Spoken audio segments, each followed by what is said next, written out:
یہ سورہ نجم ہے. آپ صلی اللہ علیہ وسلم نے یہ سورہ جب پڑھ کر کے سنائی ہے تو اس مجمع میں مسلمان بھی تھے اور مشرک بھی تھے، اور سب پوری توجہ سے سن رہے تھے. اور جب یہ آیت پڑھی گئی فاسجدوا للہ واعبدوا، تو آپ صلی اللہ علیہ وسلم اٹھے اور سجدے میں چلے گئے. جتنے صحابہ تھے وہ اٹھے، وہ بھی سجدے میں چلے گئے آپ کے ساتھ. جو مشرکین تھے وہ بھی چلے گئے. ایسا اثر ہوا ان کے اوپر کہ وہ سب کے سب سجدے میں گر گئے. ایک شخص تھا، قریش کا ایک بوڑھا تھا، اس کو بہت آر آئی سجدے میں جانے میں، لیکن اثر اس کے اوپر بھی ہوا تھا. تو اس نے زمین سے مٹی اٹھائی، پیشانی پہ لگائی، کہنے ہمارا سجدہ یہی ہے. ایک صحابی کہتے ہیں کہ ہم نے اس کو مقتول حالت میں دیکھا کسی غزوے میں، کفر کی حالت میں ہی دنیا سے چلا گیا وہ.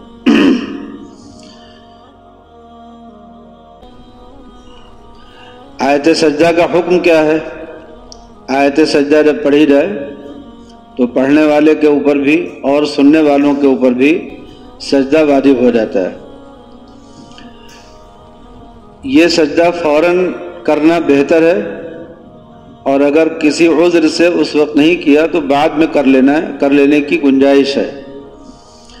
ایک مرتبہ ایک صحابی کہتے ہیں کہ میں نے حضور پاک صلی اللہ علیہ وسلم کو سورہ نجم سنائی پوری. جب یہ آیت سجدہ میں نے پڑھی تو اس پر آپ نے سجدہ نہیں کیا.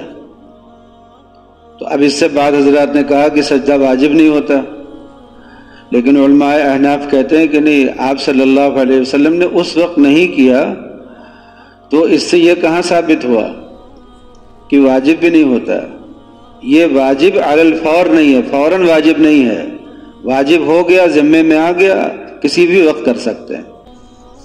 تو ہو سکتا ہے اس وقت آپ کو وضو نہ ہو سکتا ہے آپ کو موقع نہ ہو، اس لیے اس سے یہ استدلال کر لینا کہ سجدہ واجب ہی نہیں ہوگا، یہ صحیح نہیں.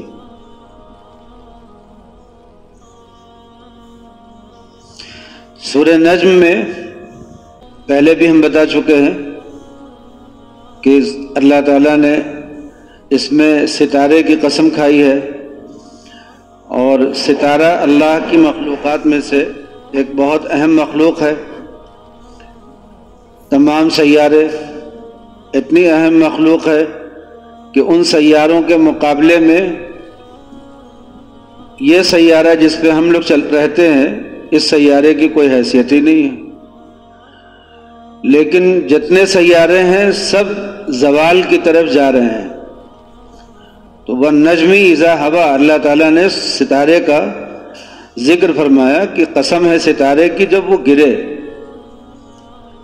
ستاروں کی ایک عظمت بیٹھی تھی لوگوں کے دلوں میں، اور وہ اس کی پوجا کرتے تھے.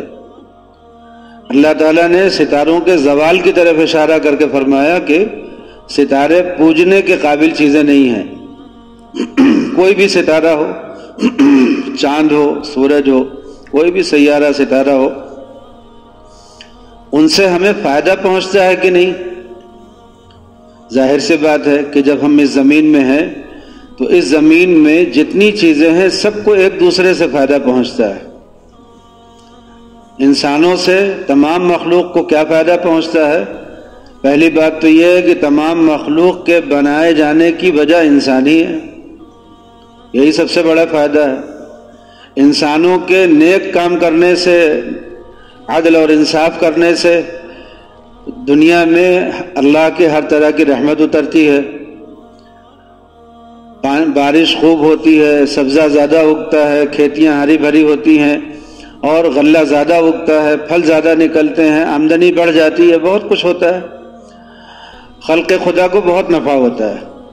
اور جب انسان ظلم کرتا ہے اور لوگوں مخلوق کو ستاتا ہے اور گناہ کرتا ہے، نافرمانی کرتا ہے، تو ساری چیزیں الٹ جاتی ہیں، تو خلق خدا کو بہت تکلیف پہنچتی ہے. تو انسان کی ذات سے دنیا کو فائدہ ہے. جب انسان سب کے سب کافر ہو جائیں گے تو یہ دنیا ختم ہی کر دی جائے گی، قیامت قائم کر دی جائے گی. تو اس لیے انسان کی ذات سے مخلوق کا فائدہ اور ساری مخلوق سے انسان کا فائدہ۔ اللہ تعالیٰ نے قرآن پاک میں کئی جگہ یہ مضمون بیان فرمایا کہ ہم نے زمین اور آسمان میں جو کچھ ہے یہ سب تمہارے نفع کے لیے بنایا۔ تو اس کا مطلب ہے کہ چاند کو بنایا تو انسان کے نفع کے لیے، سورج کو بنایا تو انسان کے نفع کے لیے، اور اس زمین میں جتنی مخلوقات ہیں، پیڑ پودے ہیں اور جانور ہیں اور سمندر ہے، پانی ہے، ہوا ہے، جو بھی نظام اس میں رکھا ہے سب ایک دوسرے کے فائدے کے لیے ہیں۔ تو جب یہ سب کے سب فائدے کے لیے ہیں تو کیا سب کی پوجا کرے، سب کی عبادت کرے؟ ان سب کو بنانے والے کی، سارے فائدوں کا سرچشمہ جس کے پاس ہے، سارے فائدوں کی ملکیت جس کے قبضے میں ہے، اسی کی پوجا کر لے، اور اسی کی پوجا انسان کا صحیح راستہ ہے۔ اس کے علاوہ کسی کی بھی پوجا کرنا، کسی کی بھی عبادت کرنا، یہ فانی کی عبادت کرنا، ختم ہونے والی چیز کی عبادت کرنا ہے۔ جیسے کسی ایسے حاکم کو رشوت دینا جس کا ٹرانسفر ہو جائے، اس کو رشوت دیا اور وہ چلا گیا، تبادلہ ہو گیا، اب دوسرا آیا، اس نے کہا لاؤ مجھے بھی دو۔ تو ایسے ہی دنیا میں جتنی مخلوق ہیں یہ سب فانی ہیں، ان میں سے کوئی باقی رہنے والی نہیں ہے۔ ان کو خوش کرنے کے لیے ان کو کچھ دینا، ان سے کچھ لینا، ان سے کچھ امید باندھنا، یہ کسی سمجھدار آدمی کے لیے مناسب نہیں۔ تو والنجم اذا ہوا، ستارہ جب وہ گرے، ستارہ گرنے کی کئی شکلیں ہوتی ہیں۔ ایک تو ہر رات میں ستارہ روشن ہوتا ہے اور ہر رات میں اس کی روشنی جھلملانے لگتی ہے، ختم ہو جاتی ہے۔ چاند روشن ہوتا ہے پھر تاریک ہو جاتا ہے، سورج روشن ہوتا ہے پھر تاریک ہو جاتا ہے۔ تو ایک تو ہر سیارے و ستارے کے ساتھ روزانہ پیش آتا ہے، اور ایک ستارہ وہ بھی ہوتا ہے جو بے نور ہو جاتا ہے، بلیک ہول بن جاتا ہے۔ ایک ستارہ وہ بھی ہوتا ہے جس میں اللہ کا حکم آتا ہے اور وہ ٹوٹ جاتا ہے، ختم ہو جاتا ہے، توڑ پھوڑ دیا جاتا ہے۔ تو ایسے جو ستاروں کے ختم ہونے اور گرنے کی شکلیں ہیں بہت سی ہیں۔ مومن کا کام یہ ہے کہ ان میں سے ہر مخلوق کے بارے میں صرف یہ خیال کرے کہ اللہ کی قدرت کتنی بڑی ہے کہ ایسی ایسی چیزیں بنا دی ہیں۔ ان میں سے کسی بھی مخلوق کا اتنا زیادہ اپنے اوپر اثر نہ لے کہ اس کی پوجا کرنے لگے، اس کی عبادت کرنے لگے۔ تو والنجم اذا ہوا، ستارے، اچھا یہ ستارے جو ہیں یہی رہ گزر تھے جبریل امین کے، یہی رہ گزر، انہی راستوں سے گزر کر کے جاتے تھے جبریل امین، تو اس لیے ستاروں کا تذکرہ ہے۔ اور ان کے گرنے کا تذکرہ اسی لیے تاکہ ان کی وہ عظمت دل میں نہ بیٹھے۔ حضرت عمر فاروق رضی اللہ تعالیٰ عنہ نے ہدایت دی تھی اپنے لوگوں کو، تعلموا من النجوم ما اهتدوا به، علم نجوم کا اتنا علم حاصل کر لو جس سے تم راستہ سمجھ سکو۔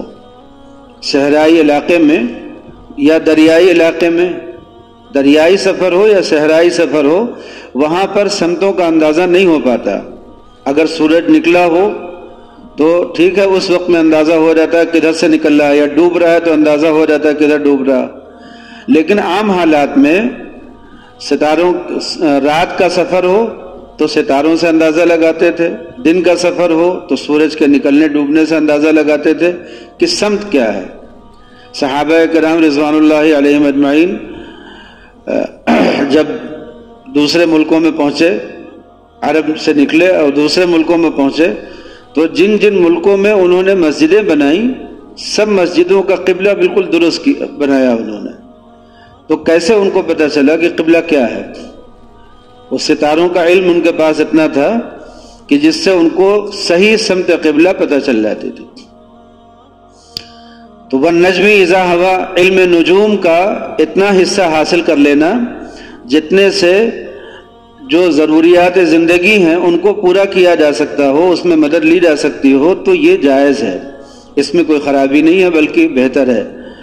اور نجوم کا وہ والا حصہ حاصل کرنا جو فرضی ہے، جو انسانوں کا اپنا گڑھا ہوا ہے، جس کا حقیقت سے واقع سے کوئی تعلق نہیں ہے، جس کو جیوتش جو ہوتے ہیں وہ اپنا کرتے ہیں نا۔ بہت سے لوگ ہیں اخباروں میں ٹیلی ویژن میں، موبائل میں کیا کرتے ہیں؟ یہی سب دیکھتے ہیں کہ میرا ستارہ کیا کہتا ہے۔ کئی غیر مسلم مجھے ایسے ملے جنہوں نے کہا کہ ہم ستارہ دیکھتے ہیں اپنا۔ ہم نے پوچھا کہ اس سے کیا ملتا ہے تمہیں؟ سوائے کمزور ہونے کے اور کیا ملے گا؟ مومن طاقتور ہوتا ہے نا، مومن حاکم ہے، اور انسان جب غلام ہو جائے، کس کا غلام ہو جائے؟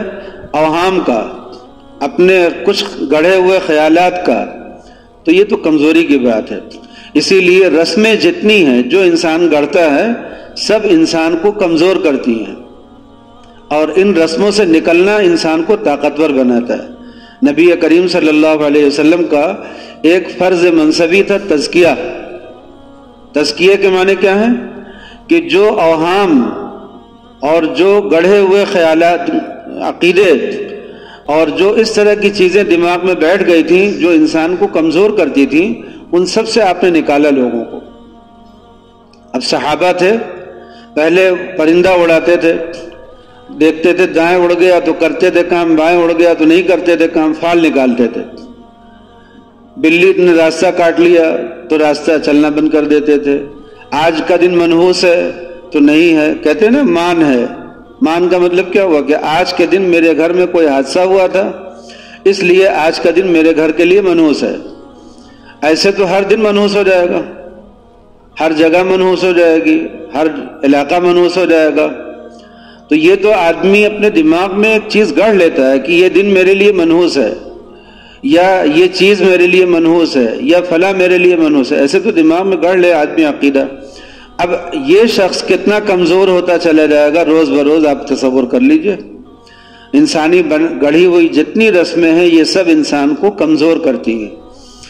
اور اسلام کا جو عقیدہ ہے وہ اسلام کیا کہتا ہے کہ زمین سے لے کر کے آسمان تک، اور آسمان کے ساتوں آسمان، اور اس کے اوپر عرش اور کرسی، یہ سب کے سب اللہ کی مخلوق ہیں، اور مخلوق ہونے میں ہم اور وہ سب برابر ہیں۔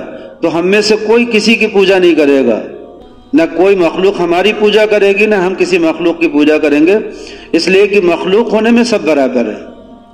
ٹھیک، چھوٹا عضو ہو یا بڑا عضو ہو، سب عضو ہی تو ہیں، انسان کے اعضاء تو ہیں۔ ایسے ہی اللہ کی مخلوق میں کوئی چھوٹی مخلوق ہو، کوئی بڑی مخلوق ہو، لیکن مخلوق ہونے میں تو سب برابر ہیں، اور ہر ایک کے الگ الگ فائدے ہیں۔ تو کیا چند فائدوں کی وجہ سے کوئی مخلوق کسی دوسری مخلوق کی پوجا کرنے لگے، اس کے سامنے سر جھکانے لگے؟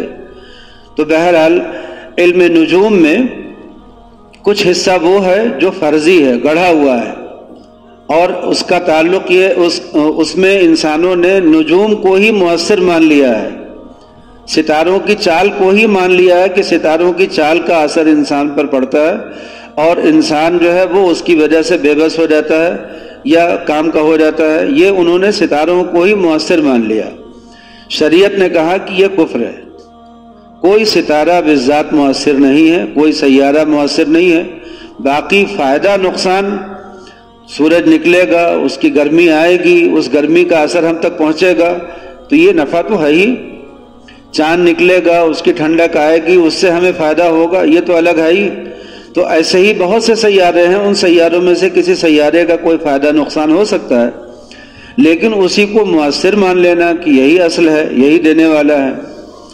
اسی لیے نبی کریم صلی اللہ علیہ وسلم کے زمانے میں جو مشرکین تھے وہ کہتے تھے کہ نچھتر پانی برساتے ہیں، مانسون، تو کہتے تھے کہ نچھتر پانی برساتے ہیں۔ آپ صلی اللہ علیہ وسلم نے فرمایا الانواع شرک، آپ نے فرمایا کہ انواع تو شرک ہیں۔ نچھتر کو سمجھنا کہ یہ بارش کے ذمہ دار ہیں، یہی تو شرک ہے۔ کسی فرشتے کو یہ سمجھ لینا کہ یہ بارش کا ذمہ دار ہے، یہ تو شرک ہے۔ کسی نبی کو یا کسی ولی کو یہ سمجھ لینا کہ یہ اولاد کا ذمہ دار ہے، یہ روزی کا ذمہ دار ہے، یہی تو شرک ہے۔ کوئی بھی ان میں سے کوئی بھی مخلوق ایسی نہیں ہے جس کو اللہ نے اپنی مخلوق میں ذرہ برابر بھی اختیار دیا ہو۔ اختیار ہر ایک چیز کا اپنے قبضے میں رکھا ہے، ہر ایک چیز کا۔ ہمارے روزمرہ کے افعال میں بھی ہم سے جو کچھ اچھے یا برے اعمال صادر ہوتے ہیں، ان میں سے بھی کوئی چیز ہمارے اختیار میں نہیں ہے، اللہ نے سب اپنے اختیار میں رکھا ہے۔ تو کسی نبی یا کسی ولی یا کسی فرشتے یا کسی اور مخلوق کے اختیار میں ہم کہاں سے چلے جائیں گے؟ خود ہم اپنے اختیار میں نہیں ہیں، ہم زندہ ہیں، اپنی مرضی سے کھا رہے ہیں، اپنی مرضی سے پیتے ہیں، اپنی مرضی سے سوتے اٹھتے جاگتے ہیں، لیکن ہماری مرضی یعنی ہمارا اختیار نہیں ہے ہمارے جسم پر، ہمارا اختیار نہیں ہے۔ اگر کوئی آدمی یہ عقیدہ کرے کہ میں اپنے افعال کا مالک ہوں تو وہ تو شریعت سے نکل جائے گا۔ وہ اپنے افعال کا مالک کہاں ہے؟ نبی کریم صلی اللہ علیہ وسلم نے جو عقیدے بہت اہتمام سے لوگوں کو سکھائے ہیں ان میں سے ایک عقیدہ ہے لا حول ولا قوت الا باللہ، کہ ہم کو کسی بھی کام کے کرنے کی کوئی طاقت نہیں ہے اور کسی بھی نقصان دہ چیز سے بچنے کی کوئی طاقت نہیں ہے مگر اللہ کی توفیق سے۔ اگر اللہ توفیق دے تو سب کچھ ہے، توفیق نہ دے تو کچھ بھی نہیں ہے۔ تو خلاصہ کیا ہے؟ خلاصہ یہ ہے کہ کسی بھی سیارے کو، ستارے کو مؤثر سمجھنا، مؤثر بالذات سمجھنا شرک ہے، اور کسی سیارے اور ستارے کی تاثیر کا اس طرح قائل ہونا جس کی کوئی دلیل نہ ہو، یہ ایک گمراہی ہے، عقیدے کی خرابی ہے۔ اور کسی سیارے اور ستارے کی کوئی ایسی تاثیر جس پر دلیل قائم ہو، چاہے سائنس کی دلیل ہو یا کوئی شرعی دلیل ہو، کوئی بھی تحقیقی دلیل ہو، اگر کوئی قائم ہو جائے تو اس تاثیر کو ماننا یہ شرک نہیں ہے، یہ کفر نہیں ہے، یہ گناہ نہیں ہے۔ سورج کی تاثیر تو ہم لوگوں کو ہر ایک کو پتہ چلتی ہے، دھوپ نکلنے سے کیا ہوتا ہے۔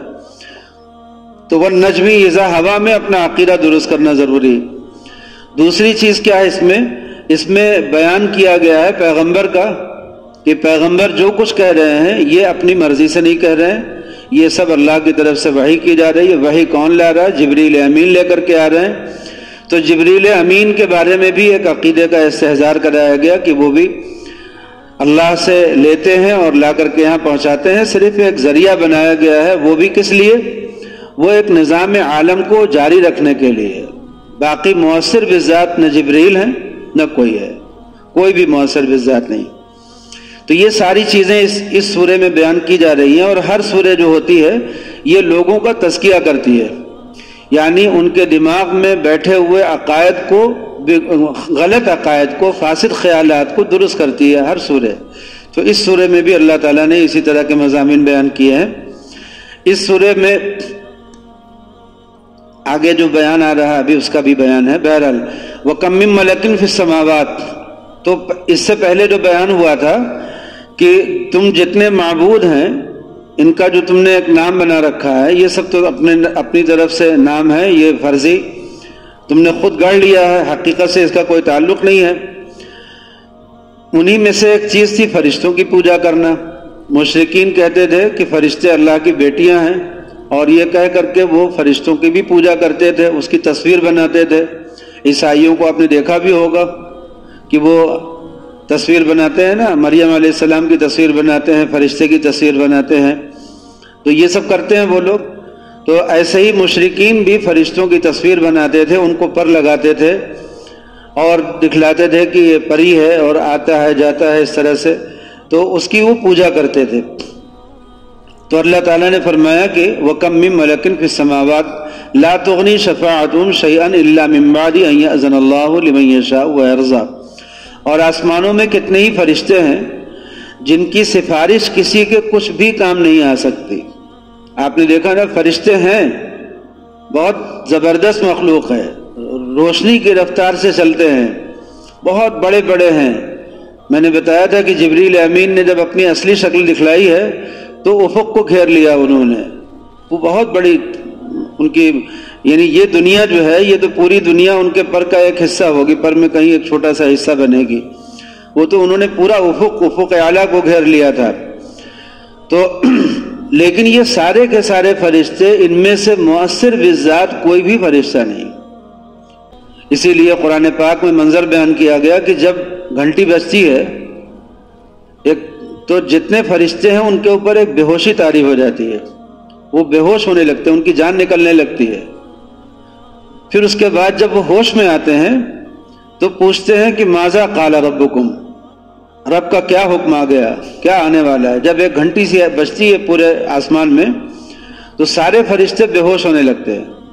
پھر جب وہ ہوش میں آتے ہیں تب وہ پوچھتے ہیں کہ رب کا کیا حکم آ رہا. پھر فرشتہ جو ہے پیغام لاتا ہے کہ رب نے یہ حکم دیا. ہم نے یہ بھی بتایا تھا کہ سدرۃ المنتہا یہ تمام فرشتوں کی انتہا ہے. وہیں پر جبریل امین پیغام لیتے ہیں اللہ سے، اور نبی کریم صلی اللہ علیہ وسلم کو اس مقام سے اوپر لے جایا گیا، سدرۃ المنتہا سے اوپر لے جایا گیا، اور ایسے مقامات آپ کو دکھلائے گئے اس کے بعد کہ جہاں تک کسی فرشتے کی رسائی نہیں ہوئی. آپ نے اس کی بھی منظر کشی کی، کبھی اس کو بھی سنائیں گے کہ معراج میں کیا کیا ہوا آپ کے ساتھ، جو آپ نے بیان کیا وہ واقعات. بہرحال تو اب آپ دیکھیے کہ فرشتے اتنی کثیر تعداد میں ہونے کے باوجود اور اتنے طاقتور ہونے کے باوجود کہ یہ زمین پوری کی پوری زمین ان کے کسی ایک پر کے حصے میں بھی نہیں آ سکتی، لیکن فرشتے مؤثر نہیں ہیں. اللہ نے کہا کہ کتنے فرشتے ہیں آسمانوں میں، لیکن ان کی سفارش کام نہیں آ سکتی. مؤثر تو کیا ہوتے، اگر وہ کسی کی سفارش کریں گے تو ان کی سفارش بھی کسی کو نہیں بچا سکتی اللہ کے حکم سے. الا من بعد ان یأذن اللہ، مگر البتہ اس کے بعد ہی کام آ سکتی ہے کہ اللہ جس کے لیے چاہے اجازت دے دے اور اس پر راضی ہو جائے. تو اللہ کی اجازت کے بعد تو آپ جانتے ہی ہیں کہ پیغمبروں کی سفارش بھی ہوگی، شہیدوں کی سفارش بھی ہوگی، حافظوں کی سفارش بھی ہوگی، بہت سے لوگوں کی، بچے جتنے ہیں سب سفارش کریں گے اپنے ماں باپ کے لیے جو بچپن میں انتقال کر گئے ہیں. تو بہت سی سفارشیں ہوں گی، سفارشوں کا تو دروازہ کھل جائے گا، لیکن ان کوئی سفارش ایسی نہیں ہے جو مؤثر بالذات ہو، یعنی جس میں اللہ پر کسی کا کوئی دبدبہ ہو کہ یہ تو آپ کو ماننا ہی پڑے گا. ایسا کچھ نہیں ہے. سب کے سب عاجزی سے درخواست کریں گے. فرشتے اللہ کے پیروں سے لپٹ جائیں گے، وہ چھوٹے بچے اللہ کے پیروں سے لپٹ جائیں گے. نبی کریم صلی اللہ علیہ وسلم سجدے میں گر جائیں گے اور اتنا طویل سجدہ کریں گے کہ ایسا لگ رہا ہوگا کہ جیسے اب سر نہیں اٹھائیں گے. پھر اللہ تعالیٰ بہت طویل مدت کے بعد فرمائیں گے کہ نبی آپ سر اٹھائیے اور آپ کہیے کیا کہنا چاہتے ہیں، آپ کی بات قبول کی جائے گی، سفارش کیجیے آپ کی سفارش سنی جائے گی. تو جب اللہ تعالیٰ اس طرح سے آپ سے کہیں گے تب اس کے بعد سفارش کرنے کی ہمت پڑے گی کسی میں بھی، ورنہ انبیاء تو صاف منع کر دیں گے کہ بھائی میرے اندر تو ہمت ہی نہیں ہے سفارش کرنے کی آج کسی. بعد میں سب کی سفارشیں چلیں گی، انبیاء بھی کریں گے اور اولیاء بھی کریں گے اور حفاظ بھی کریں گے، شہداء بھی کریں گے، اور بہت سے لوگ ایک دوسرے کے لیے سفارش کریں گے.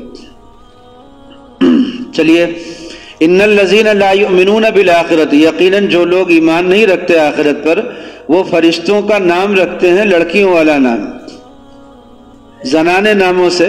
جو بھی اپنا ایک فرشتہ کرتا تھا تو اس کا کوئی لڑکیوں والا نام رکھ دیتا تھا اور اسی پوجا کرتا تھا.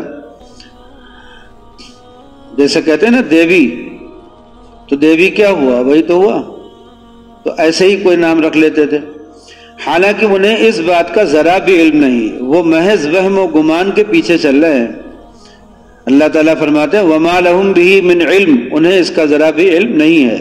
إِن يَتَّبِعُونَ إِلَّا الظَّنَّ، وہ صرف اپنے گمان اور وہم کے پیچھے جا رہے ہیں.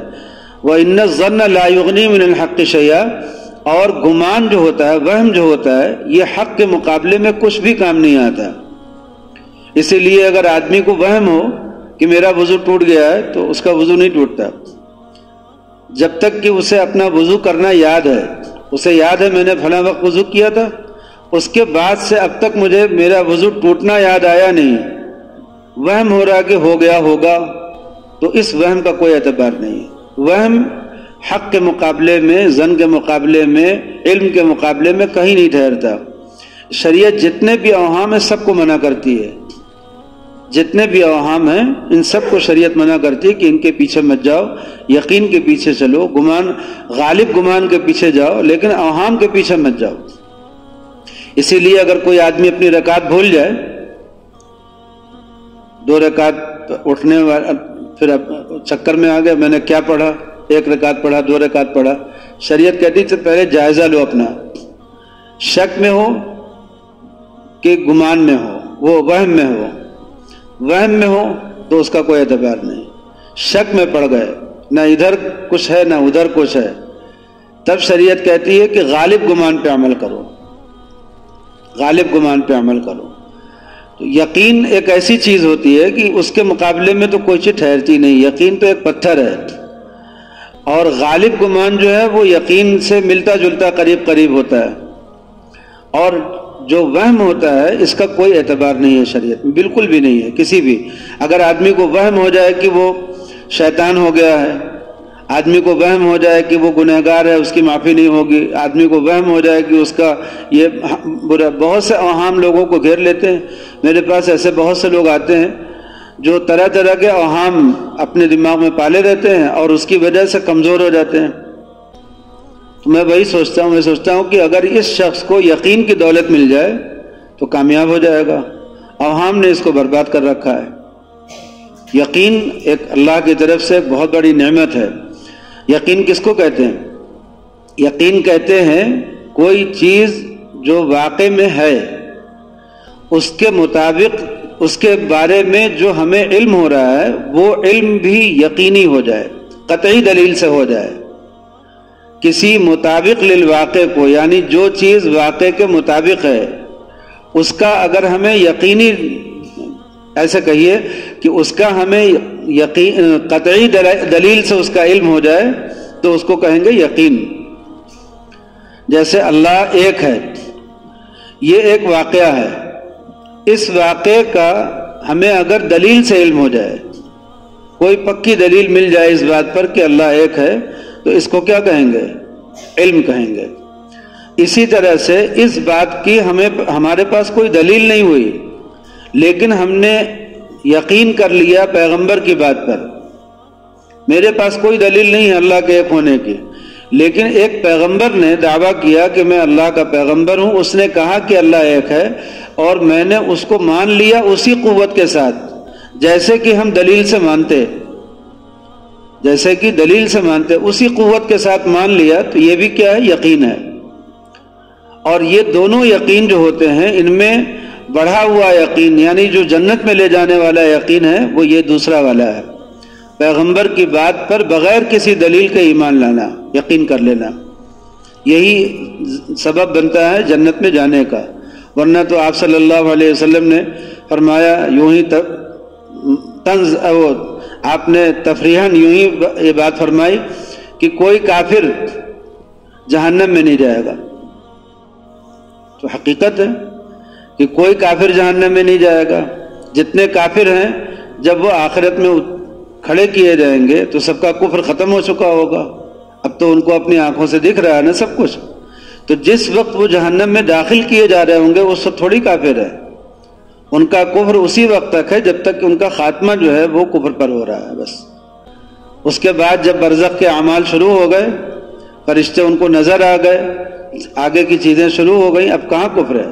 فرشتے جتنے ہیں سب کے سب دیکھیے، فرشتے جتنے ہیں سب کے سب جنت دیکھ رہے ہیں، دوزخ دیکھ رہے ہیں، آسمان دیکھ رہے ہیں، کیا کیا دیکھ رہے ہیں، سارے مناظر دیکھ رہے ہیں.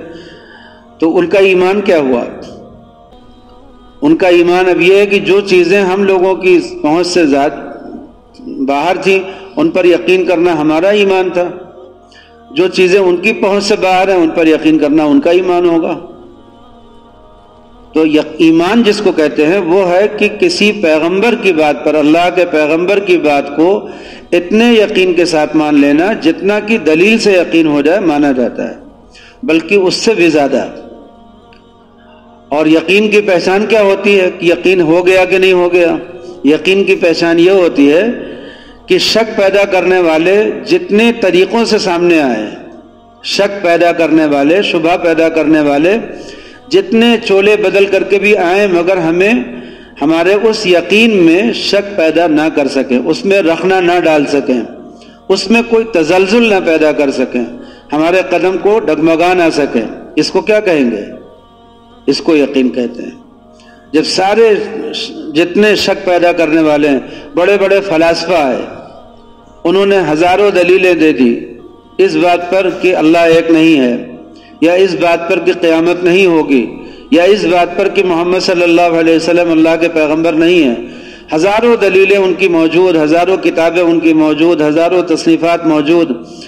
تو یہ سارے کے سارے جو شک پیدا کرنے والے ہیں مختلف طریقوں سے کرتے ہیں. کوئی سائنس کی راہ سے آتا ہے، کوئی فلسفے کی راہ سے آتا ہے، کوئی کسی اور تکنیک کے راستے سے آتا ہے، کوئی کسی بھی ذریعے سے آئے، یہ جتنے طریقوں سے لوگ آتے ہیں ان میں سے کوئی بھی ہمارے یقین میں، ہمارے ایمان میں تزلزل نہ پیدا کر سکے، اس میں رخنا نہ ڈال سکے، اس کو کہتے ہیں کہ ہمارا ایمان اعلیٰ درجے کا ہے۔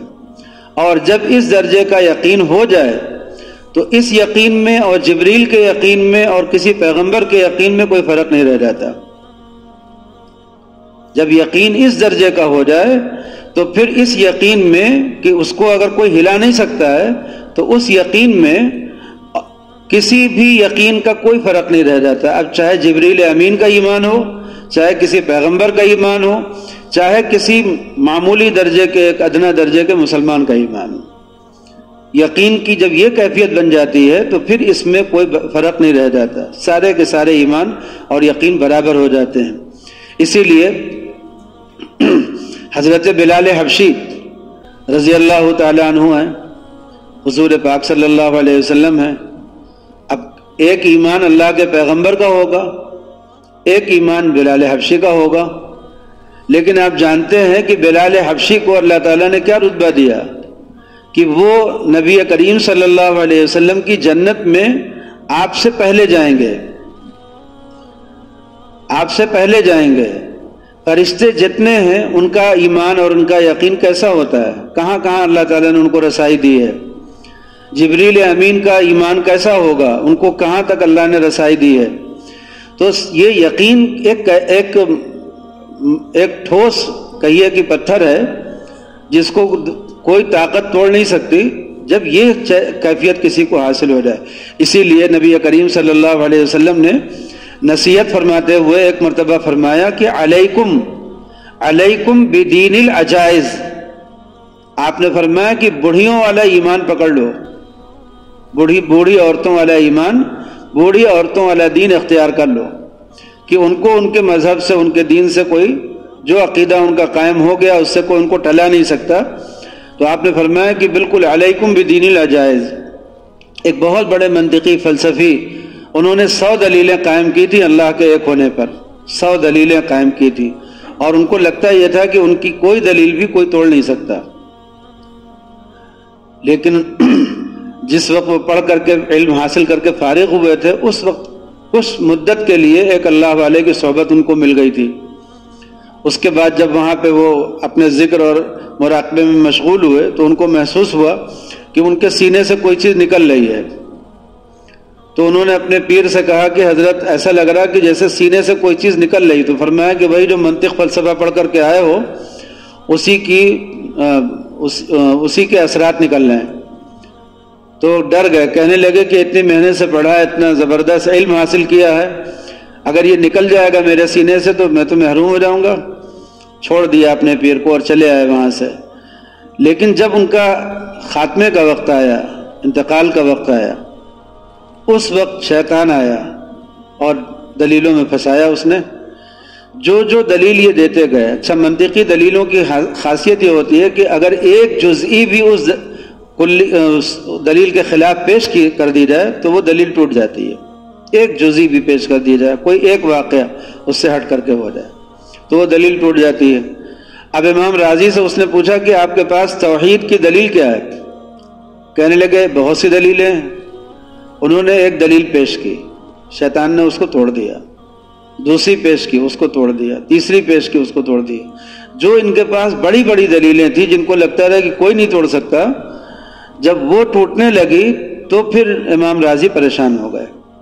انہوں نے کہا کہ کہیں میرا کہیں خاتمہ نہ گڑبڑ ہو جائے، اللہ سے دعا مانگی ہوگی۔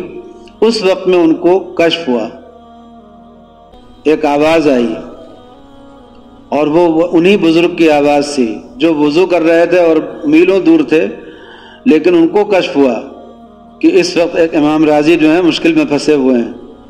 انہوں نے وضو کرتے ہوئے جو فارغ ہوئے تو وضو کا پانی ایسے لیا اور ایسے اس کو چھینٹا مارا اور فرمایا کہ کہتا کیوں نہیں ہے کہ اللہ کے ایک ہونے کو ہم نے بے دلیل مانا ہے، بے دلیل، کوئی دلیل نہیں میرے پاس، مگر میرا ایمان ہے اس پر، یقین ہے اس پر۔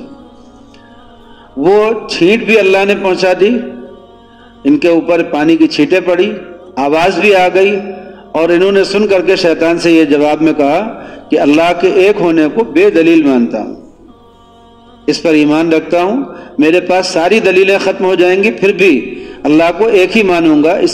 اس پر یعنی دلیلوں سے یہ ایمان نہیں ہے، دلیلیں صرف تسلی کے لیے ہوتی ہیں، ایمان تو اللہ کے رسول پر ہے بے دلیل، جیسے حضرت خدیجہ لائیں، جیسے حضرت ابو بکر لائے، جیسے عمر فاروق لائے، جیسے تمام صحابہ ایمان لائے، جیسے تمام دنیا ایمان لائی۔ تو ہم تو بے دلیل ایمان رکھتے ہیں نبی کریم صلی اللہ علیہ وسلم کی ایک ایک بات پر کہ وہ سچی ہے۔ دلیل ہمارے پاس سب سے بڑی یہ ہے کہ وہ اللہ کے پیغمبر ہیں، اور جو کچھ کہتے ہیں وہ اللہ کی طرف سے کہتے ہیں۔ تو اب آپ دیکھیے اللہ تعالیٰ فرماتے ہیں کہ یہ لوگ جو ہیں ان کے پاس کوئی علم نہیں ہے، یہ جتنے مشرکین ہیں ان کے شرک کے بارے میں جتنے عقیدے وہ گڑھے رہتے ہیں آپس میں، یہ سب کسی مزار پہ جا کر کے آپ اس کا نمونہ دیکھ سکتے ہیں کہ مجاورین نئے نئے عقیدے گڑھتے جاتے ہیں روزانہ۔ کچھ دنوں کے بعد کیا حال ہوگا یہاں پر، شرک کا مکمل ایک اڈا بن جائے گا نا، شرک کا ایک مکمل اڈا بن جاتا ہے۔ ایسے ایسے عقیدے سناتے ہیں اپنے پیر کے بارے میں، ایسی ایسی باتیں سناتے ہیں۔ وَمَا لَهُمْ بِهِ مِنْ عِلْم، ان کے پاس ذرا بھی علم نہیں ہے۔ علم کہتے ہیں اس یقین کو جو دلیل کے ساتھ ہو، علم کہتے ہیں اس دلیل کو، اس یقین کو جو دلیل کے ساتھ ہو، چاہے وہ شرعی دلیل ہو یعنی قرآن و سنت کی دلیل جس کو ایمان کہتے ہیں، اور چاہے وہ عقلی دلیل ہو جس کو فلسفہ کہتے ہیں، منطق کہتے ہیں۔ تو جو یقین کسی دلیل کے ساتھ مل جائے اس کو کیا کہتے ہیں؟ علم کہتے ہیں۔ مثال کے طور پر اگر ہم میں سے کچھ لوگوں نے کلکتہ کبھی وہاں کا سفر نہ بھی کیا ہو، لیکن ہمیں پتہ ہے نا کلکتہ کے بارے میں، اتنی خبریں ہیں ہمارے پاس، یقین جس سے یقین پیدا ہو گیا، تو اب اگر ہم سے کوئی پوچھے کہ کلکتہ کا وجود ہے کہ نہیں تو کہیں گے کہ ہے۔ کوئی کہے گا دلیل سے ثابت کرو تو کہیں گے کہ بھائی دلیل سے ثابت کیا کرنا ہے، چلو تم کو کلکتہ پہنچا دیتے ہیں، مشاہدہ کرا دیتے ہیں، دکھا دیتے ہیں۔ کوئی پوچھے سورج ہے کہ نہیں، دلیل سے ثابت کرو، تو ثابت کیا کرنا ہے، سورج دیکھ لو۔ تو اس طرح سے کچھ چیزیں ایسی ہوتی ہیں جو مشاہدے سے جن کا یقین ہو جاتا ہے، اور کچھ چیزیں ایسی ہوتی ہیں جن کا خبر سے یقین ہوتا ہے۔ تو سورج کو تو مشاہدہ کر لیا اور کلکتہ کا یقین خبر سے ہو گیا۔ ایسے ہی پیغمبر کی جو باتیں ہوتی ہیں، وہ پیغمبر کی باتیں، کچھ باتوں پر یقین آتا ہے خبر سے اور کچھ باتوں پر یقین آتا ہے دلیل سے، اور ان دونوں کا نام علم ہے۔ چاہے وہ دلیل سے علم حاصل ہوا ہو چاہے خبر سے علم حاصل ہوا ہو، دونوں علم میں داخل ہیں۔ چلیے وَإِنَّ الظَّنَّ لَا يُغْنِي مِنَ الْحَقِّ شَيْئًا، اور ظن، یہاں ظن سے مراد وہم ہے۔ میں نے ایک مرتبہ بتایا ہوگا کہ کسی بھی چیز کا دماغ میں آنا، خیال میں آنا، اس کا ایک درجہ ہوتا ہے خیال، پھر یہ خیال بار بار آنے لگتا ہے تو اس کو کہتے ہیں وہم، پھر یہ وہم رک جاتا ہے اپنی جگہ پر، ٹک جاتا ہے تو اس کو، اور آدمی کی دونوں جانب برابر ہو جاتی ہے، یعنی ہونے نہ ہونے کے بیچ میں اٹک جاتا ہے جب آدمی، تو اس کو کہتے ہیں شک۔ اور جب شک سے آگے بڑھتا ہے اور اس کے ہونے کا دل میں زیادہ رجحان پیدا ہو جائے، کچھ دلیل ایسی ملنے لگے، اشارے ملنے لگے، علامتیں ملنے لگے جس کے ہونے کا رجحان بڑھ جائے، تو اس کو کہتے ہیں ظن۔ اور جب اس کی دلیل قائم ہو جائے، چاہے دیکھ لیا ہو یا کوئی دلیل قائم ہو جائے، دلیل عقلی یا نقلی، تو اس کو کیا کہتے ہیں؟ علم۔ اسی کو یقین کہتے ہیں، اسی کو علم کہتے ہیں۔ سمجھ گئے نا آپ؟ یہ مراتب ہیں۔ دماغ میں جو خیالات آتے ہیں، ان خیالات میں ایک درجہ ہوتا ہے وہم کا، بس وہ بار بار کوئی خیال آنے لگا۔ بہت سے خواب جو ہوتے ہیں یہ ہمارے اوہام ہوتے ہیں، وہم ہی ہے جو لوٹ لوٹ کر کے خواب کی شکل میں آتا ہے، کبھی بیداری میں آتا ہے، کبھی خواب میں آتا ہے۔ تو جو وہم ہے اس وہم سے اوپر ہوتا ہے درجہ کس کا؟ شک کا۔ شک میں ہونے نہ ہونے کے بیچ میں آدمی اٹک جاتا ہے، شک سے اوپر بڑھتا ہے تو ظن میں جاتا ہے، ظن سے اوپر جاتا ہے تو علم میں جاتا ہے، یقین میں جاتا ہے۔ تو اب آپ کو یہ سفر پتہ چل گیا ہوگا نا، وہم زن اور خیال، وہم زن شک اور زن اور اس کے بعد علم. لیکن کبھی کبھی وہم کو بھی زن کہا جاتا ہے. تو جب اللہ تعالیٰ مشرکین کے اوہام کا بیان کرتے ہیں تو اس کو زن سے تعبیر کرتے ہیں.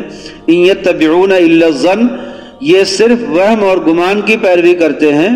وَإِنَّ الظَّنَّ لَا يُغْنِي مِنَ الْحَقِّ شَيْئًا، اور وہم اور گمان یقین کے مقابلے میں کہیں بھی کچھ حیثیت نہیں رکھتے. فَأَعْرِضْ عَمَّنْ تَوَلَّىٰ، تو اب آپ کیا کیجئے، لہٰذا اے پیغمبر تم ایسے آدمی کی فکر نہ کرو جس نے ہدایت سے منہ موڑ لیا. فَأَعْرِضْ عَمَّنْ تَوَلَّىٰ عَنْ ذِكْرِنَا، اور دنیاوی زندگی کے سوا وہ کچھ اور چاہتا ہی نہیں. وَلَمْ يُرِدْ إِلَّا الْحَيَاةَ الدُّنْيَا، اس کے پیش نظر صرف دنیا ہے. آپ یہاں پر ایک سبق پڑھ لیجئے. وہ سبق یہ پڑھ لیجئے کہ جتنے انسان ہیں یہ سب انسان، ان کا منتہا کیا ہے، ان کی سوچ کی آخری حد کیا ہے. میری جو دنیا کی زندگی ہے وہ کامیاب ہو جائے، یا اس کے بعد کی بھی کوئی زندگی ہے اس کے بارے میں بھی کوئی تصور ہے. ابھی جو ہمارے گھروں کا موجودہ جو ماحول ہے، آپ کو ہم یہاں پر ایک سبق ہی پورا پڑھا دیں. ایک چیز ہوتی ہے مادیت اور ایک چیز ہوتی ہے روحانیت. مادیت کا مطلب یہ ہے کہ میرا جسم اسی مٹی سے بنا اور اسی مٹی میں مل جائے گا. مادہ کہتے ہیں جو چیزیں نظر آتی ہیں.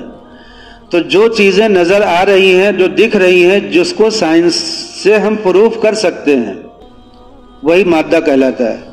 جتنی چیزیں سائنس سے پروف کی جا سکتی ہیں وہ سب مادے میں آتی ہیں. وہ جو موبائل کا نیٹ ورک ہے وہ بھی مادے میں آتا ہے، سب مادے میں. جتنی چیزیں سائنس سے پروف کی جا سکتی ہیں سب مادیات میں آتی ہیں. تو ہم اس زمین سے پیدا ہوئے، اس زمین میں مر کر کے مل جائیں گے، مٹ جائیں گے، ختم ہو جائیں گے. یہ ہے مادہ. اور روح ایک سواری ہے جو ہمارے اس ڈھانچے پر سوار ہے. یہ روح کہیں اور سے آئی ہے، یہ روح کہیں اور سے آئی ہے اور یہ کہیں اور جا رہی ہے. اس کا سفر تو کہیں اور کا ہے. اس روح کو جو حیوانی روح ہے، جب اس روح سے ہم گڑمڑ کر دیتے ہیں، کبھی حیوانی روح کو انسانی روح کے ساتھ ملا کر کے دیکھنے لگتے ہیں، تبھی ہماری گمراہی شروع ہوتی ہے. ہمیشہ یاد رکھیے گا، شریعت نے جس روح پر حکم لگایا ہے وہ روح بالغ ہونے کے بعد آتی ہے. وہ روح پاگل میں نہیں ہوتی. جس کو حکم دیا ہے کرنے کا کہ یہ کرو یہ نہ کرو، پاگل کو دیا ہے؟ نہیں دیا ہے نا. جو بے ہوش ہے اس کو دیا ہے؟ بے ہوش کو بھی نہیں دیا ہے. جو نشے میں تو خیر جو حکم ہوتا ہے وہ تو مادیات میں ہوتا ہے، لیکن جو بے ہوش ہو یا مر جائے یا پاگل ہو جائے، ان میں سے کسی پر وہ حکم نہیں آتا نا. اس لیے کہ وہ روح جو اللہ کی طرف سے مکلف ہے وہ اس کے پاس نہیں ہے. تو اس روح کو اور اس روح کو جو ڈالی جاتی ہے ماں کے پیٹ میں، ان دونوں کو گڑمڑ کرنے سے آدمی سمجھ نہیں پاتا کہ ہمارے ساتھ تین روحیں چلتی ہیں. ہم جب انسان دنیا میں ہیں تو ہمارے ساتھ تین روحیں چلتی ہیں. ایک روح ہوتی ہے روح حیوانی، اور ایک روح ہوتی ہے روح انسانی. اور اس روح کو کھینچ کر کے لے جانے والی دو روحیں ہوتی ہیں، ایک شیطانی ایک ملکوتی. یعنی یا تو فرشتے کی روح اس کو کھینچ کر کے لے جا رہی ہے ملکوتیت کی طرف، اور یا شیطان کی روح اس کو کھینچ کر کے لے جا رہی ہے شیطانیت کی طرف.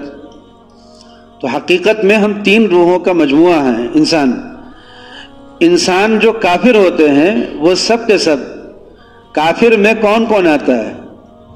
جتنے مشرک ہیں وہ سب کے سب ہیں، جتنے یہودی اور عیسائی ہیں، جتنے اہل کتاب ہیں وہ سب کے سب، جو اسی دنیا کو اپنا آخری پڑاؤ مانتے ہیں وہ سب کے سب، آخرت کو نہیں مانتے وہ سب کے سب. آخرت کو اگر مانتے بھی ہیں غلط طریقے سے مانتے ہیں. اللہ کو اگر ایک کہتے بھی ہیں تو اس کو غلط طریقے سے کہتے ہیں وہ سب کے سب.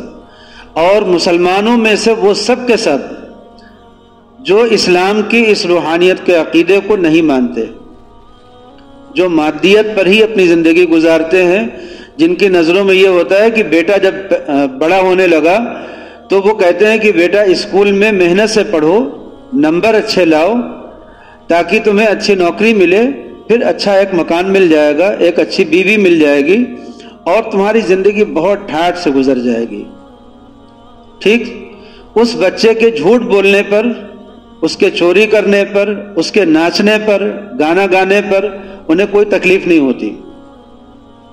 اگر وہ کسی کو دھوکہ دے، کہتے ہیں بہت ہوشیار ہے، بہت چالاک ایڈوانس لڑکا ہو گیا، اور اگر وہ لڑکا جو ہے وہ کوئی گناہ کر کے آئے تو اس پر ان کو کوئی تکلیف نہیں ہوتی، اگر وہ نماز نہ پڑھے تو انہیں کوئی اذیت نہیں ہوتی، اگر وہ روزہ نہ رکھے تو انہیں کوئی اذیت نہیں ہوتی، اس لیے کہ ان کو آخرت سے کوئی لگاؤ، آخرت پر یقین ہے ہی نہیں، تو آخرت سے کی کوئی فکر بھی نہیں ہے۔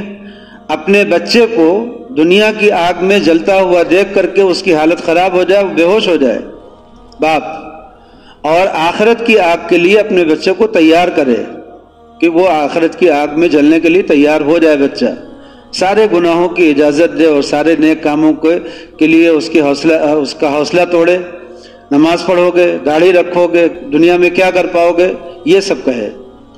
تو آپ تصور کر لیجئے اللہ کی اپنے بندوں میں سے نہ کسی سے دشمنی، نہ کسی سے رشتہ داری، چاہے وہ مسلمان اپنے آپ کو کہتے ہوں، مسلمانوں میں گنے جاتے ہوں، چاہے وہ یہودی ہوں، چاہے عیسائی ہوں، اور چاہے وہ کسی بھی مذہب سے تعلق رکھتے ہوں، اگر عقیدے میں روحانیت کا انکار ہے، مادیت پر ہی زندگی گزر رہی ہے، تو وہ سب کے سب لوگ ایک تھیلے میں آتے ہیں۔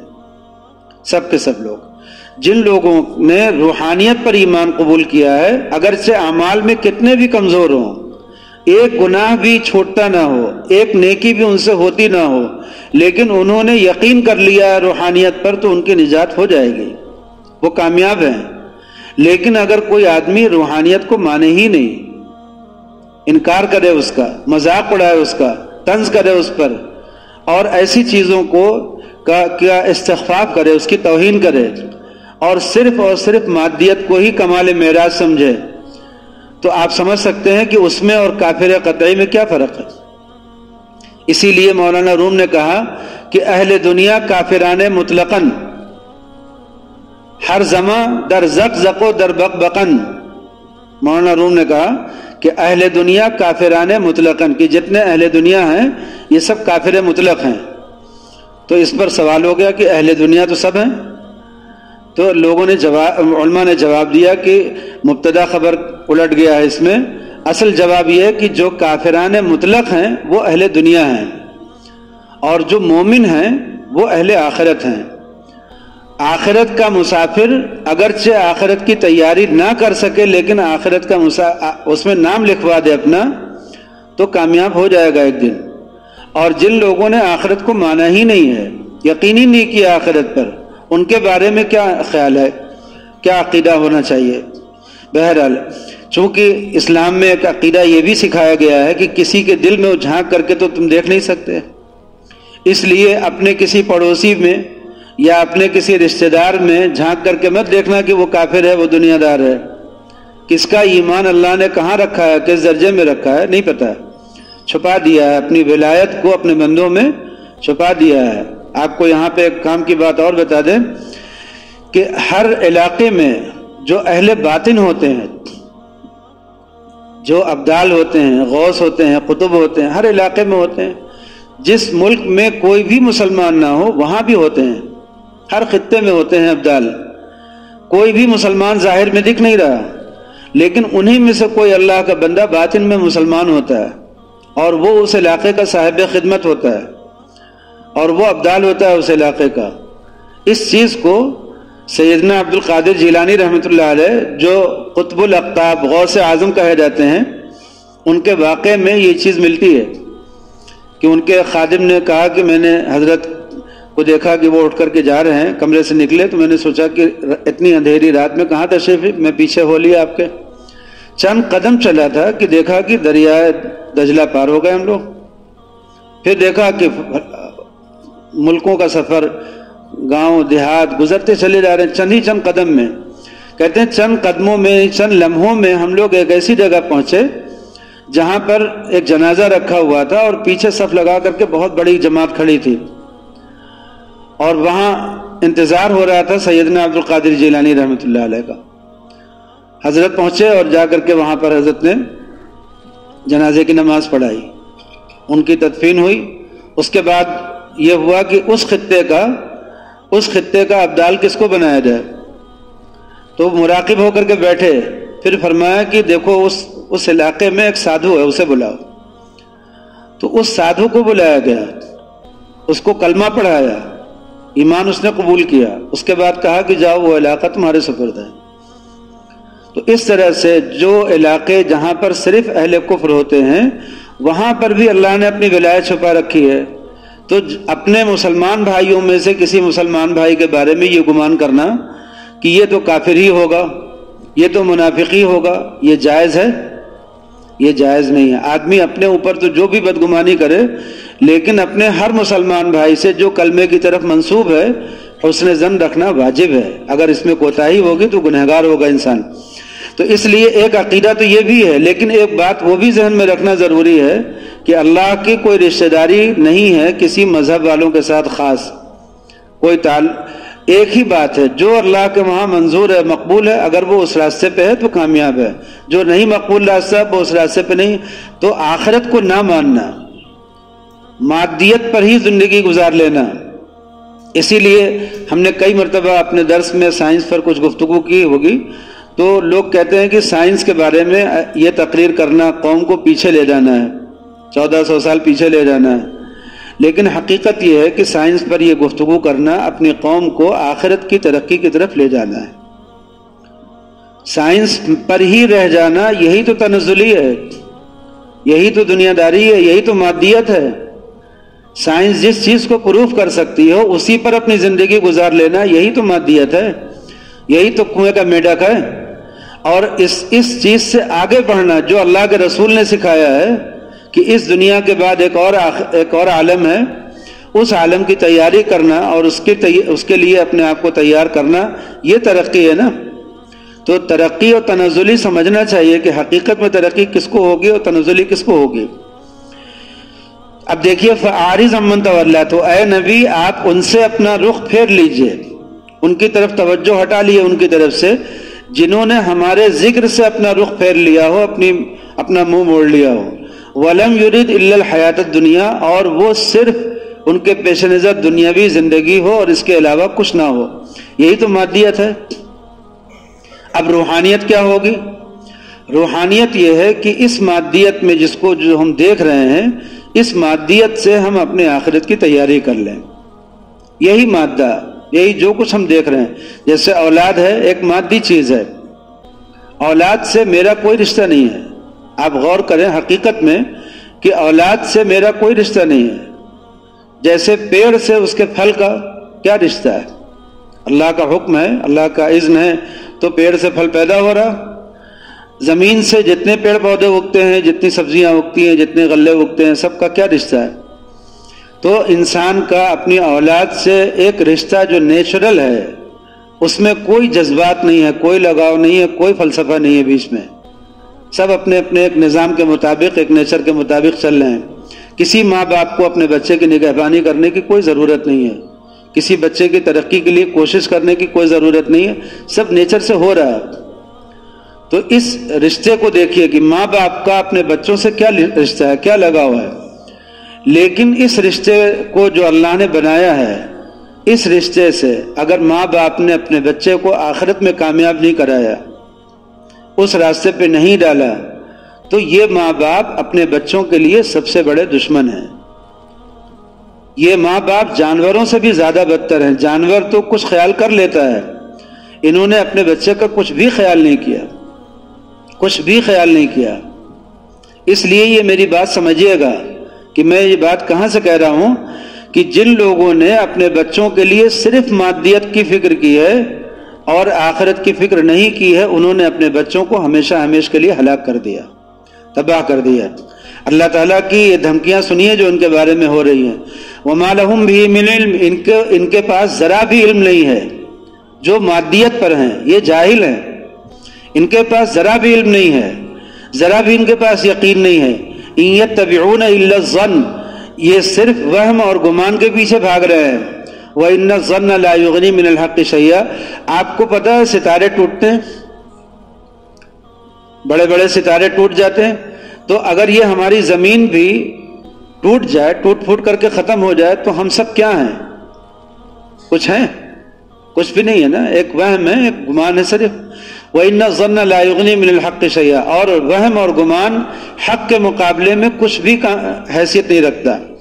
فَأَعْرِضْ عَمَّنْ تَوَلَّىٰ، تو اے نبی آپ ان لوگوں سے رخ پھیر لیجئے جنہوں نے ہمارے ذکر سے، ہماری یاد سے، ہمارے احکام سے اپنا منہ موڑ لیا ہے.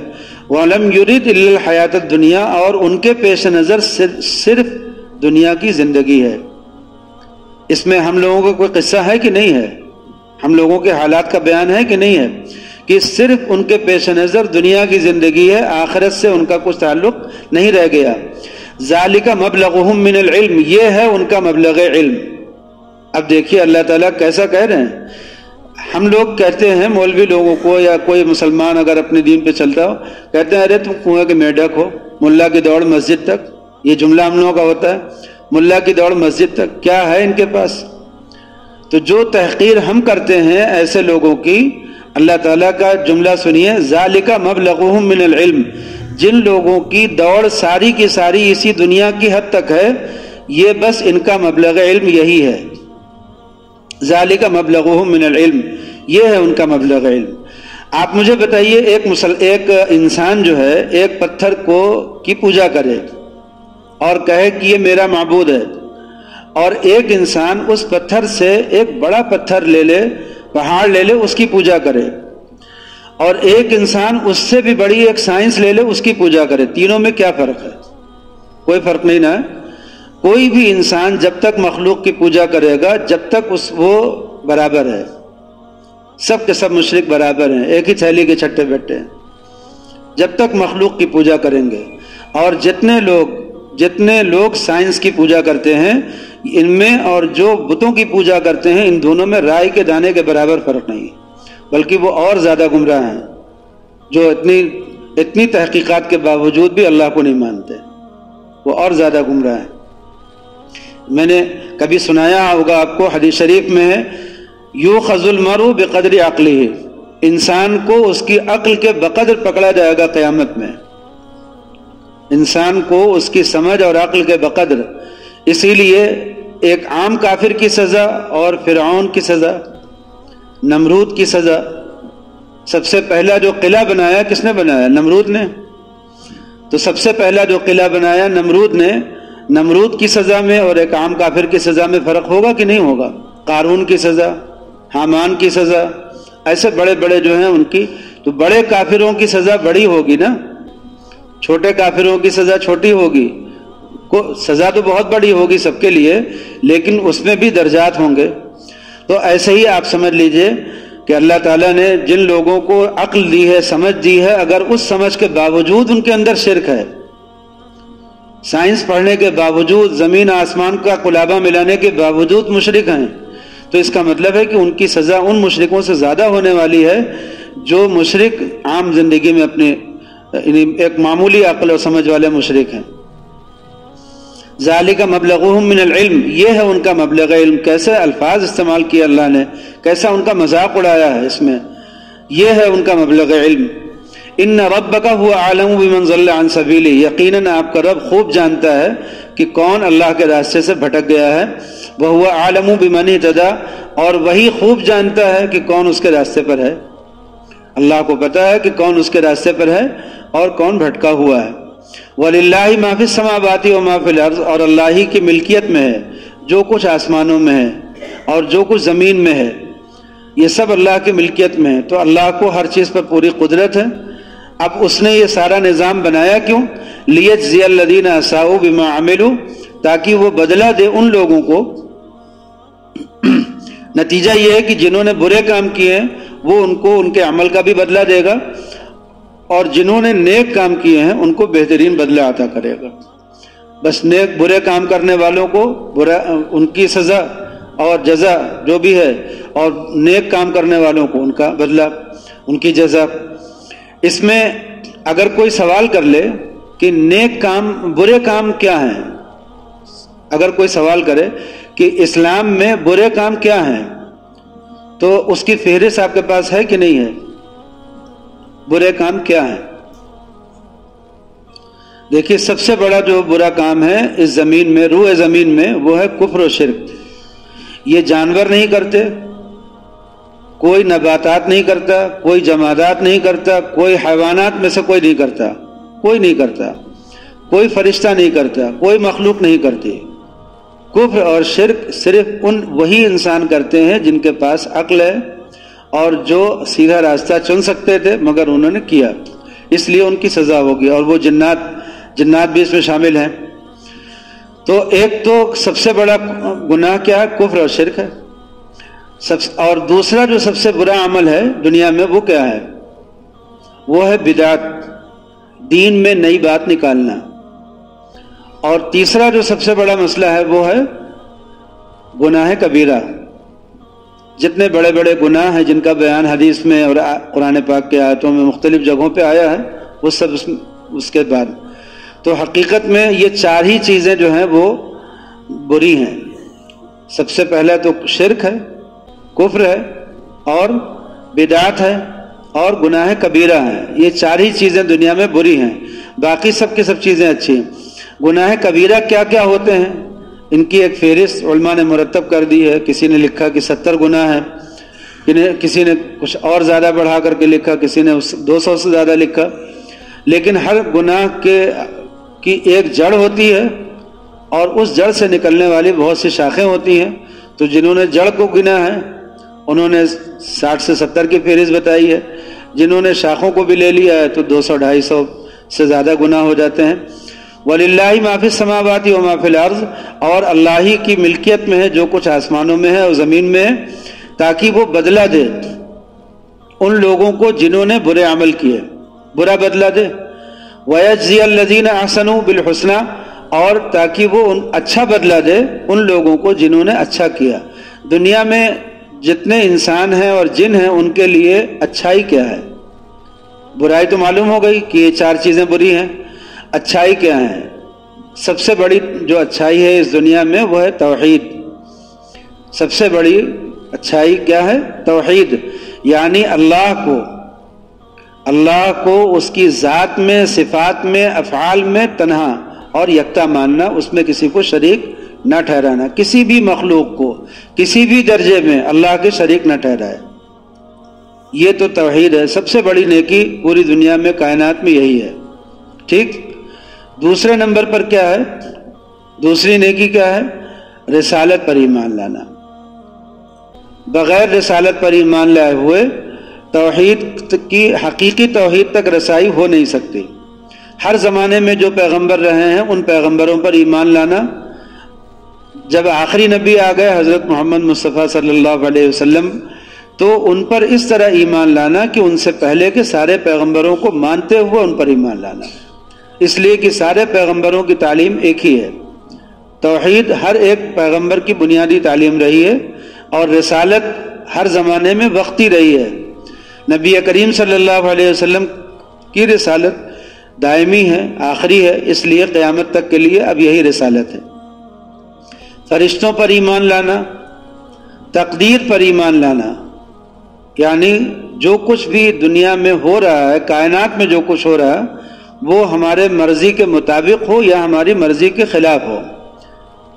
کائنات میں آپ جانتے ہیں کہ کوئی چیز بری نہیں ہوتی، نہیں ہے کوئی شے نکمی، زمانے میں ہے نا کچھ ایسے ہی بسرا ہے، نہیں ہے شے کوئی نکمی زمانے میں۔ تو کائنات میں کوئی چیز بری نہیں ہے، حتیٰ کہ جو زہر ہے اور نقصان دینے والی چیزیں ہیں وہ بھی ہمارے جسم کے لیے زہر ہے، لیکن وہ اپنی ذات میں ان کے اندر کوئی برائی نہیں ہے۔ ایسے ہی جو بھی گناہ ہوتے ہیں جن کو ہم کہتے ہیں گناہ ہے، یہ گناہ ہمارے اعتبار سے گناہ ہے، یعنی جب انسان اس کو کرے گا تو وہ گناہ ہوگا، اس لیے کہ اللہ نے منع کیا ہے۔ اگر اللہ اس پہ سے اپنا حکم اٹھا لے منع کا تو وہی گناہ جائز ہو جائے گا۔ یہ ہے کہ نہیں ہے؟ جب نماز کا حکم اٹھا لے اللہ تعالیٰ تو اب نماز نہ پڑھنا جائز ہو جائے گا۔ زنا کرنا کسی عورت سے کوئی آدمی تعلق قائم کرے، زنا ہے، گناہ ہے، لیکن حکم ہو جائے کہ کرو تو حکم جائز ہو جائے گا. نکاح کر لیتے ہیں، 2 جملہ بولتے ہیں، اس کے بعد حلال ہو جاتا ہے. تو اللہ کے حکم سے ہی کوئی چیز بری ہو جاتی ہے ہمارے لیے، لیکن وہ اپنی ذات میں کچھ بھی نہیں ہوتی ہے. تو اس لیے برائی، اچھائیاں کیا ہیں دنیا میں، کائنات میں اچھائیاں کیا ہیں، وہ ان میں سے ایک بڑی اچھائی کیا ہے؟ توحید کو درست کرنا، رسالت پر ایمان لانا، آخرت پر ایمان لانا، اور فرشتوں پر ایمان لانا، تقدیر پر ایمان لانا، کہ اور پیغمبروں پر اور پچھلی کتابوں پر، ان سب کو ماننا حقیقت میں توحید ہی کو ماننا ہے. یہ سب کے سب توحید کا حصہ ہے. اب آگے چلیے، دوسری بڑی نیکی کیا ہے؟ یہ تو توحید میں سب آ گئی نا، ایمانیات جتنے. دوسری بڑی نیکی یہ ہے کہ اللہ کے جتنے احکام ہیں ان احکام پر بے چون و چرا عمل کرنا. یعنی اپنی عقل میں وہ بات آئے یا نہ آئے، اس کی لاجک سمجھ میں آئے یا نہ سمجھ میں آئے، اس کو مان جانا اور کر لینا. یہی سب سے بڑی نیکی ہے دنیا میں توحید کے بعد. توحید یعنی ایمانیات کے اعمال میں سب سے بڑی نیکی یہی ہے کہ جس وقت کے لیے جو حکم شرعی متوجہ ہو رہا ہے اس حکم شرعی کو بجا لانا. اب یہ پورا کیسے ہوگا؟ اس کا علم حاصل کرنا پڑے گا. ایک آدمی نماز پڑھنے کے لیے کھڑا ہوا، اس کے ماں باپ میں سے کسی نے پکار لیا اسے. اب یہاں شریعت کا حکم کیا ہے؟ نماز پڑھیں کہ ماں باپ کا کہنا سنیں. نماز کی نیت باندھ لیا تھا، ماں باپ میں سے کسی نے آواز دے دی، نماز توڑیں کہ نہ توڑیں، اس کا حکم کیا ہے؟ وہاں پر ہمیں دیکھنا ہوگا کہ کوئی گر گیا، نماز پڑھ رہے تھے، کوئی گر گیا چھت پہ سے، کوئی بچہ جو ہے کہیں کنویں میں گرنے لگا، کسی کا کوئی نقصان ہونے لگا، کوئی بھی ایسی بات پیش آ رہی ہے تو وہاں پر حکم شرعی کیا ہے؟ نماز پڑھتے رہیں یا توڑیں اسے؟ تو حکم نہیں، یہ معلوم کرنا ضروری ہے. ہم نے تو صرف سوال قائم کیا، ہم نے کہا یہ معلوم کرنا ضروری ہے کہ اس وقت میں ہمیں کیا کرنا چاہیے. تو ہر وقت کے لیے الگ حکم ہے. کبھی نماز پڑھنے کا حکم ہے، کبھی نماز توڑنے کا حکم ہے، کبھی روزہ رکھنے کا حکم ہے، کبھی روزہ توڑنے کا حکم ہے. حضور پاک صلی اللہ علیہ وسلم ایک جہاد کے سفر میں تھے، واپسی ہو رہی تھی، اور اس میں ایک صاحب کو پیاس بہت زیادہ لگی اور وہ تڑپنے لگے. آپ صلی اللہ علیہ وسلم کو اطلاع دی گئی. آپ نے فرمایا کہ لیس من برم صیام فی سفر، لیس من برم صیام فی سفر. اس علاقے میں الف لام کی جگہ پہ میم بولا جاتا تھا، تو لیس من البری کی جگہ اس علاقے میں لیس من برن کہا جاتا تھا. تو آپ نے اسی علاقے کے لہجے میں، زبان میں آپ نے فرمایا کہ لیس من برم صیام فی سفر، کہ جب اس طرح کا سفر ہو تو اس میں روزہ رکھنا کوئی بہت نیکی کی بات نہیں ہے کہ آدمی اپنے آپ کو مصیبت میں ڈالے. اللہ نے اجازت دی ہے، فعدۃ من ایام اخر، کہ دوسرے ایام ہیں اس کے لیے روزہ رکھنے کے لیے. کس وقت میں کیا حکم شرعی ہماری طرف متوجہ ہو رہا ہے، اس حکم شرعی کا علم حاصل کرنا، یہی ہے دوسری سب سے بڑی نیکی. تو ہم نے آپ کو بتایا ہوگا کبھی کہ اگر کوئی آدمی دین کے تقاضوں کا علم